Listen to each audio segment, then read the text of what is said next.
Welcome back to Beginner's Breadboards, my electronics learning journey. So today we're going to continue another experiment with the Octal Latch IC.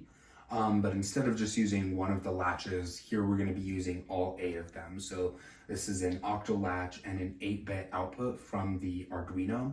So the goal of this is we're going to be using all of the 8 different latches, and then the Arduino is going to give random bits to the input of each of those 8 latches, which outputs are connected to LEDs.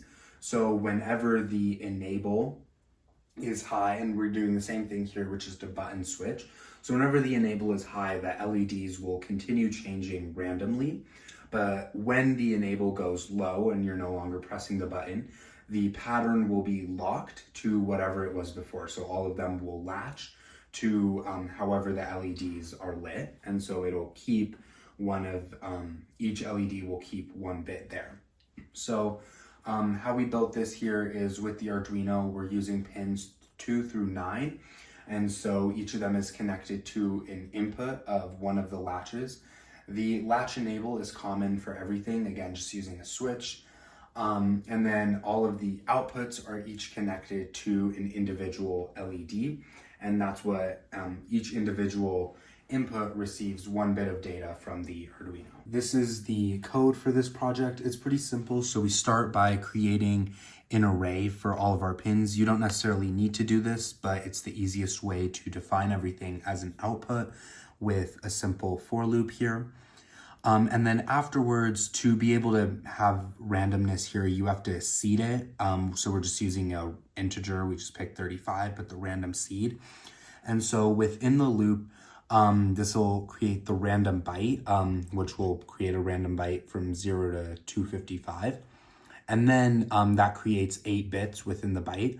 So with this for loop, we're going to put an individual bit on each of the pins of the Arduino. So bit 0 will go to pin 2, bit 1 will go to pin 3, so on and so forth. And then we'll digital write each of the pins, so those LEDs, to what that bit state is. Every 500 milliseconds, another random byte is picked and it's written onto each of the pins again. This is everything built onto the breadboard and the Arduino. This is the pin configuration for the IC we're using, so it just has the 8 latches within it. The power for the IC is coming from the 5 volts and ground from the Arduino. And so to display that this works is when the latch enable is pressed, there will just be randomness. So the LEDs will light randomly, and then when you stop pressing it, so latch enable is low, they will latch to whatever state they were in before. So it maintains that pattern. An application of this is just to sample data. So you can, if there's a data stream coming, the latches can be used to sample that data. So like this, when it's enabled, the latches are transparent and it'll just continue being random as we put in the code. But when the latches are not enabled or latch enable is low, then it stops that. So this is like a sample of what data has been flowing through this.